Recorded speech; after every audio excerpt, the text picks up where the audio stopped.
दुसरं लग्नाचं रहस्य. लग्नाचा हॉल दिव्यांनी उजळला होता. आज ढोल ताशांचा आवाज सगळीकडे घुमत होता. लोक आनंदात गप्पा मारत होते. सतत हसणं खेळणं सगळीकडे चालू होतं. पण त्या सगळ्या गोंगाटामध्ये एक गुपित होतं. असं गुपित जे कुणालाच माहीत नव्हतं. ते गुपित बाहेर आलं तर आयुष्यच बदलेल. एखाद्याचं आयुष्य कायमचं उद्ध्वस्त होईल. मंडपात राजेश उभा होता. आज शेरवानी घालून तो खूप सुंदर दिसत होता. लोक त्याचं खूप कौतुक करत होते. काय मुलगा मिळाला, रुपालीला परफेक्ट आहे. दुसऱ्या बाजूला रुपाली सजून बसली होती. लाल साडीमध्ये ती खूप सुंदर दिसत होती. पण तिच्या चेहऱ्यावर पूर्ण हसू नव्हतं. तिच्या मनामध्ये काहीतरी शंका चालू होती. राजेश काहीतरी लपवत आहे असं वाटत होतं. तो कधी कधी विचित्र वागत होता. रुपालीला ते अनेकदा जाणवत होतं, पण तिने कधी विचारलं नाही. अजून लग्नाच्या आदल्या रात्री सगळं बदललं. रात्रीचे 11 वाजले होते. शांतपणे रुपाली बाल्कनीमध्ये एकटी उभी होती. थंड वारा हळूवार वाहत होता. लोक खाली अजून तयारी करत होते. हसण्याचे आवाज वरपर्यंत येत होते. पण रुपालीचं मन अजिबात शांत नव्हतं. तेवढ्यात तिचा फोन व्हायब्रेट झाला. स्क्रीनवर अननोन नंबर दिसत होता.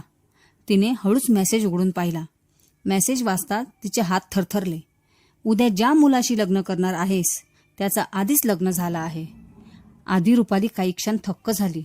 हे खरं आहे की खोटं, तिच्या डोक्यात प्रश्न फिरत होते. तिने लगेच त्या नंबरवर कॉल केला, पण फोन पूर्णपणे बंद होता. आज तिची भीती वाढू लागली. कोण पाठवेल असा मेसेज अचानक? कोणीतरी मजाक करत असेल का, की खरंच काहीतरी मोठं लपलंय? तेवढ्यात तिला सुमित आठवला. सुमित राजेशचा खूप जवळचा मित्र. कॉलेजपासून दोघे कायम एकत्र होते. रुपाली लगेच खाली हॉलमध्ये आली. सुमित स्टेजवर एकटा उभा होता.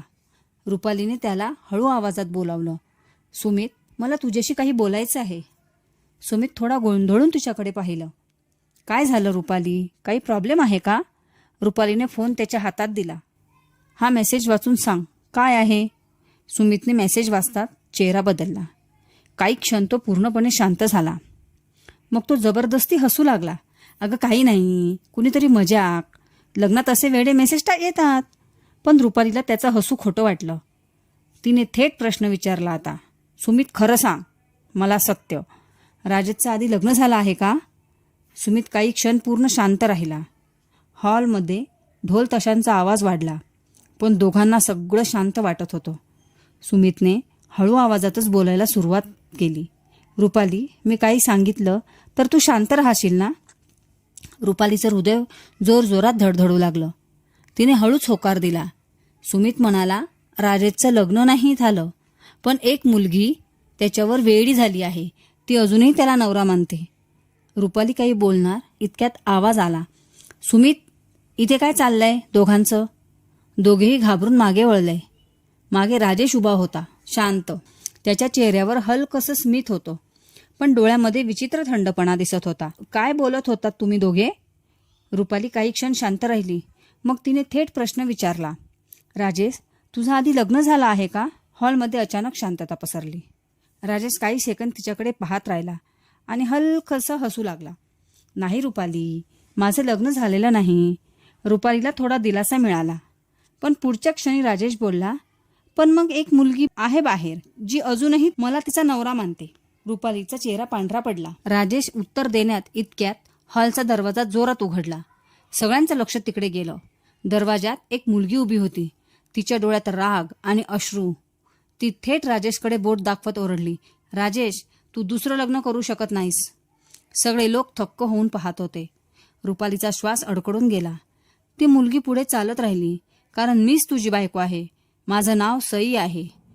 आणि त्या क्षणी रुपालीचं आयुष्य पूर्णपणे बदलायला सुरुवात झाली. हॉलमध्ये अचानक पूर्ण शांतता पसरली. सगळे लोक एकमेकांकडे पाहत होते. रुपालीचा श्वास अजूनही अडकलेला होता. राजेश काही क्षण शांत उभा होता. सईच्या डोळ्यात प्रचंड राग दिसत होता. ती थेट राजेशकडे चालत आली. तू मला ओळखत नाहीस असं म्हणशील, पण सत्य कधी लपून राहत नाही. रुपाली पूर्णपणे गोंधळून गेली. हे नेमकं काय चाललंय इथे? तिने थरथरत्या आवाजात विचारलं. सई शांतपणे तिच्याकडे वळली. रुपाली, तुला काहीच माहीत नाही. हा माणूस तुझ्याशी खोटं बोलतोय. रुपालीने राजेशकडे पाहिलं. लगेच राजेश काहीच बोलत नव्हता. अजून सुमित बाजूला उभा घाबरलेला दिसत होता. हॉलमध्ये लोक कुजबुजायला लागले. सईने अचानक पर्समधून फोटो काढला. तिने तो फोटो रुपालीला दाखवला. फोटोत राजेश आणि सई होते. दोघेही हार घालून उभे होते. रुपालीचे हात पुन्हा थरथर कापले. हा फोटो खोटा असू शकतो, ती स्वतःला समजावत होती. सईचा आवाज आता शांत झाला. हा फोटो 2 वर्षापूर्वीचा आहे. आम्ही मंदिरात लग्न केलं होतं. रुपालीचा मेंदू सुन्न झाला. ती लगेच राजेशकडे वळली. राजेश, हे खरं आहे का? राजेश अजूनही शांत उभा होता. काही सेकंद तो खाली पाहत राहिला. मग त्याने हळू आवाजातच बोललं, हो, आम्ही मंदिरात भेटलो होतो, पण ते लग्न खरं नव्हतं. सई लगेच जोरात ओरडली, खोटं बोलू नकोस. राजेश, आता तू माझ्या गळ्यात मंगळसूत्र बांधलं, देवापुढे 7 फेरे घेतले. आपण हॉलमध्ये लोक आणखी गोंधळले. रुपालीच्या डोळ्यात पाणी आलं. ती सुमितकडे वळून पाहू लागली. सुमित, तू काही सांगणार आहेस? सुमितचा चेहरा पूर्ण पांढरा पडला. तो काही क्षण काहीच बोलला नाही. सईने पुन्हा एक कागद काढला. हा बघ, मंदिराचा रजिस्टर फोटो. इथे आमची नावं लिहिलेली आहे. रुपालीच्या हातातून फोन खाली पडला. तिचं डोकं फिरायला लागलं. तिला काहीच समजत नव्हतं. राजेश अचानक रागाने बोलला, बस सई, पुरे झालं नाटक. तू मुद्दाम इथे आली आहेस. राजेशचा आवाज अचानक कठोर झाला. सईकडे तो रागाने पाहू लागला. हे सगळं खोटं आहे, तो म्हणाला. लोक पुन्हा कुजबुजायला लागले. रुपाली पूर्णपणे तुटली होती आतून. सईने शांतपणे मोबाईल पुढे केला. त्यात व्हिडिओ चालू झाला.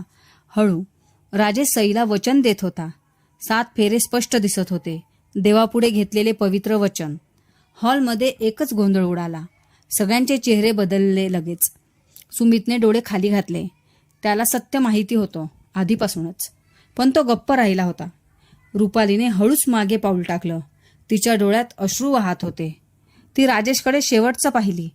तुझ्यावर विश्वास ठेवला मी, पण तू मला फसवलंस. राजेश काही बोलू शकला नाही. त्याचं मौन सगळं सांगत होतं. रुपालीने हात अलगद काढला आणि जमिनीवर ठेवून दिला. लग्न तिथेच थांबलं कायमचं. सई शांतपणे मागे वळली. तिच्या डोळ्यात खोल वेदना होती. तिला जिंकूनही हरल्यासारखं वाटलं, कारण प्रेम कधीच जबरदस्तीचं नसतं. रुपालीने स्वतःला हळू सावरलं. ती स्टेजवर खाली उतरली.